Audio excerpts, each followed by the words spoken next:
Hello everyone, this is Sheila Shaffie and welcome back to ProcessArc's channel where we provide you with digestible business insights. In an earlier video, we highlighted the 8 steps that we take in order to do problem solving. And the first step is entirely focused in coming up with the problem statement. If you can believe it, step number 1 is probably the hardest step in the entire 8. I know there's a lot of focus on the physical tools for problem solving like FMEA, fishbone, doing graphical or statistical analysis. But the reality is that if we don't do our due diligence at the very beginning of a project and coming up with a very quantifiable, very well-defined problem statement, we risk the chances of success long-term. So in today's video, I'm going to do 2 things. One is to highlight for you the template that we use to really highlight the business case for why this project is worthy of pursuing so that you can get the excitement of the executives and the team and the leadership within a business unit to be on your camp and continue to support you even when things get really rough. And 2, within that business case, highlight the specific elements that you really need to think through on how to do that. So let's get started. Here's the business case template that we use for every single project, regardless of its size or complexity. And I do that personally because it's going to make sure that I keep myself and my team and the leadership team grounded as the project evolves and as we go through the different milestones or the different 8 steps that we talked about. You will see in the business case template that I have grayed out a couple of elements, and that's because I'm not going to necessarily drill down in them and discuss them in great detail in this video. We will keep those for future ones. I want to focus your attention on a few very critical elements. So as you look at the template, you'll see it's got 3 sections. You've got a section that's dedicated in just what is the name of the project, who's going to champion you, and a champion, think of that as someone that's going to make sure that you are successful long term and really has a vested interest in the success of the project. And then the key stakeholders, which I've grayed out, we'll talk about another time. In another quadrant, you've got resources. So who are the people that you're going to need as your core team? These would be subject matter experts that will know the business far better than you may in order to help you uncover what's going on. So these are functional resources, and then you may need ad hoc resources. So these are the different types of resources that you may tap into once in a while to get clarification, or when you get to a specific point in the project, you may need their expertise only for that part. The space that we're going to spend the majority of this video on is the bottom half of this presentation, which is figuring out what is the vision for the project. We grade out customer, we'll talk about that another time. What exactly is the problem we're solving for, and how do I measure success? Coming up with the problem and defining the success metrics are probably the most critical aspects of step number 1 in the 8-step journey for any project, because it's going to help sure that you have removed all biases around your problem and you've come up with a way to really quantify what's going on.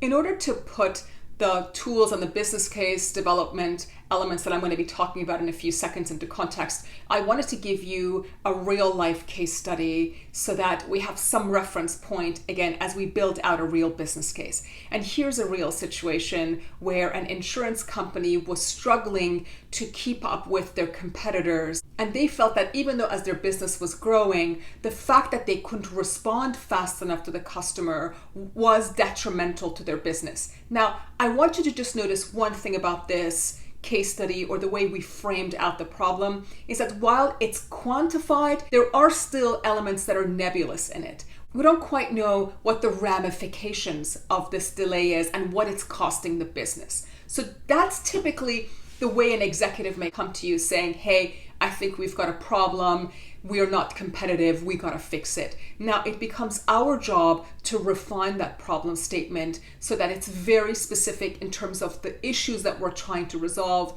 Otherwise we may end up with scope creep. Now here's another test or a gut check that you can do for yourself when you're about to start on a project or when something has been assigned to you. And this is something that you could do on your own or with your manager that has assigned that project to you, which is to think through, why is this problem worth pursuing now? What are the consequences of us not fixing it today? Is there something else that takes priority over this project? Answering these questions will help you make sure that what you're about to pursue and assign resources to is worthy of pursuing now versus delaying it for 6 months or a year from now. Let's jump right into the heart of what I want to talk to you guys about, which is, how do I come up with an awesome problem statement that's going to get people excited, and it's going to make sure that I don't end up in a situation where my project keeps getting bigger and bigger and bigger, or another way is to have scope creep associated with it because I really didn't define exactly what it was that I was going to fix. I typically use the SMART framework to think about how I want to structure the problem statement. And the term SMART refers to specific, measurable, attainable, relevant, and time-bound. So these are things that we need to think about as we start structuring the problem statement. The best thing you can do for yourself when you're coming up with the problem statement is making sure that you have quantified a pain or a pain point that your customers are feeling in relation to the product, service, or processes that you're offering to them. The minute you do that, you're guarding yourself against emotional reactions from various constituents in the business. When we come up with statements like, our on-time delivery is horrific, the chances are the people who are running the delivery department are going to have an adverse reaction to a statement like that. But if you say 35% of our shipments are delayed somewhere between 2 to 5 days, it's hard to argue against a case like that. So the more you quantify it, the more you're specific about the issue, the pain, the defect that the customer is experiencing, the more chances you have of getting people to buy into the problem. It's no longer your opinion. It's something that is quantified and it's objective. Now let me give you an example, a bad example and a good example. A bad example where we have left the problem statement quite nebulous, and conversely, a great problem statement that is very specific and quantified and that you can use the numbers to argue against any biases around the business. Now bear with me as I read these on my screen. So an example of a poor problem statement is, our customers are angry with us and late in paying their bills. Well, that very well may be true, but we're not quite sure if this is an anomaly, it happens once in a while, or if this is a chronic issue. We have no idea how often this happens. So while the statement is true, it's very difficult to know whether this is again something that we should be pursuing immediately, or we've got more important things that need our attention right now. Now, here's an example of a very good problem statement, and these are the elements that I want you to think through in your future problem statements. Now, one little asterisk here before I read this problem statement, in that in order for you to be able to quantify the problem the way I'm describing it to you now, it means you're going to have to do some due diligence and digging around by yourself. So not every problem statement is going to come to you clean like the example I'm about to show you. The heavy burden is going to fall on you to go around, collect the data, interview the right people in order to get your hands on the data you need to actually structure a problem statement like I'm about to read you. So here is an example of a problem statement that I would like you to mimic in the future. So in the last 6 months, which highlights the when, 20% of our repeat customers, not first timers, are over 60 days late. So this is the what. This is the why should I care? Paying our invoices. The current rate of late payments is up from 10% in 2020 and represents 30% of our outstanding receivables. This is the magnitude. This is the thing that defines for you whether this is a small problem or a really big problem. And then ultimately, this negatively affects our operating cash flow, which is the consequence, which is the financial ramification of having this particular issue. You can now very easily see how the quantification of a problem is going to be incredibly important to you because now you know what it is you're trying to fix. Now, here's some important considerations to have in order to avoid common pitfalls. Number one is that make sure your problem statement is not based on assumptions, but rather observation. So this is about being subjective versus objective. Make sure, again, quantify, quantify, quantify. The other thing I want you to guard against is a lot of people may come to you with a problem saying, hey, if we could just change our delivery method from email to text message, we would be able to, increase our engagement by 50%. That problem statement is a problem plus the solution embedded in it. That's not a good problem. You have no idea if that solution is actually the most optimal one. You don't even know what really the problem is or how exactly it should get quantified. So the minute you see a problem statement that has the root cause or a solution embedded in it, you know immediately that you're going to have to pull that apart and go back to the drawing board and figure out exactly what the problem is. Do not take other people's recommendations of a solution or a recommendation of a root cause to heart. It's like me saying, hey, if I could just stop buying coffee, I would hit my financial monthly saving targets. Well, that may very well be true, but if I were to look at my monthly expenses, there may be other elements or other things that I'm spending my money on that if I could curtail or reduce spending on, it would have a far higher effect on me being able to save more monthly than just cutting out my coffee expenses. So again, don't jump into a solution, don't jump into a root cause. You have to also guard yourself against that because it's very common.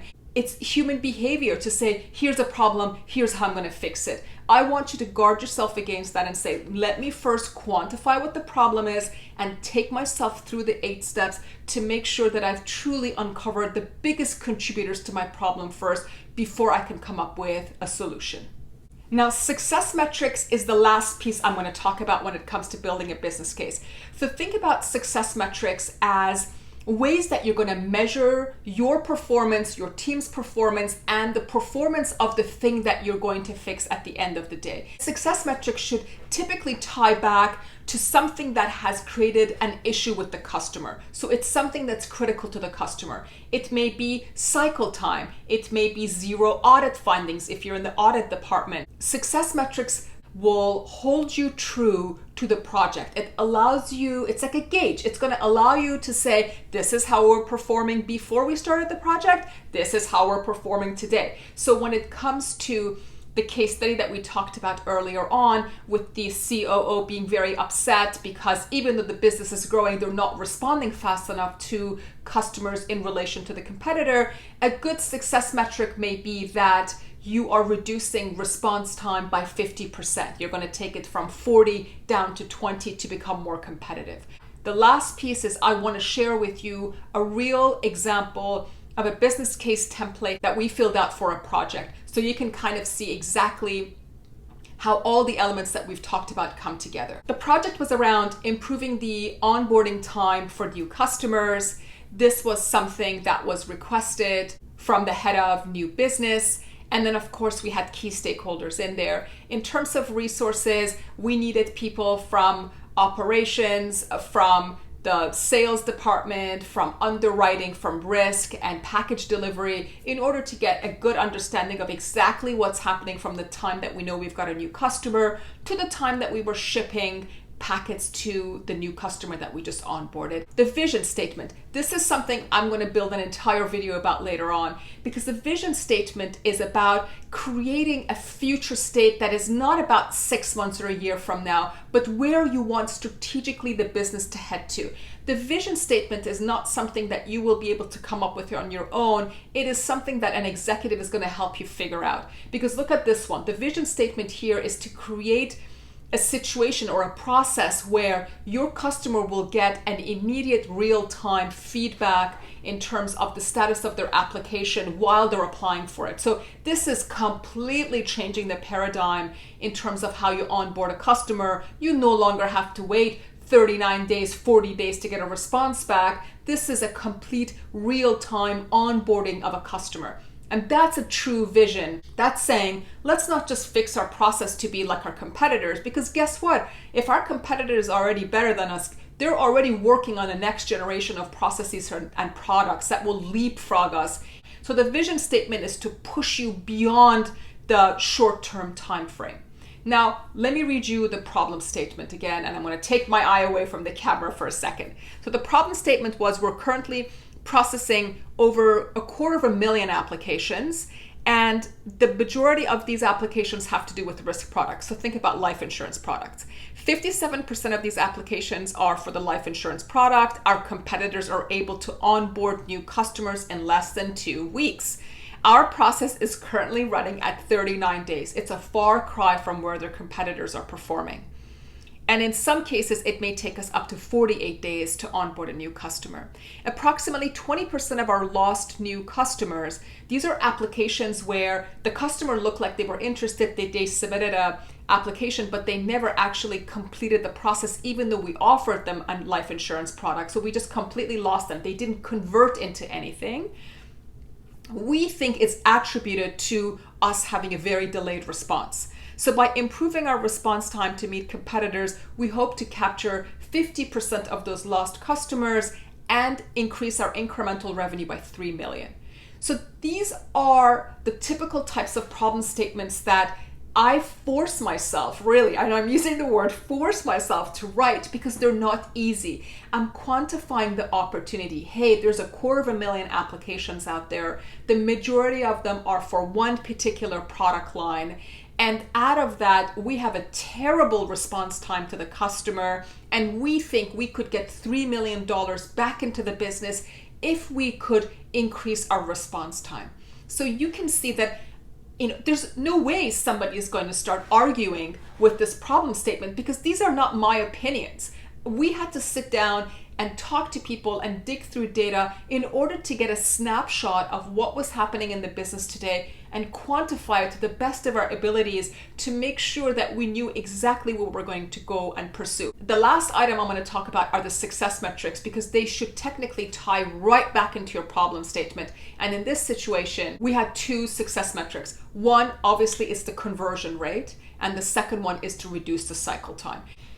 That's it. That is how you build a business case. It is probably one of the toughest things you're going to have to do in your project.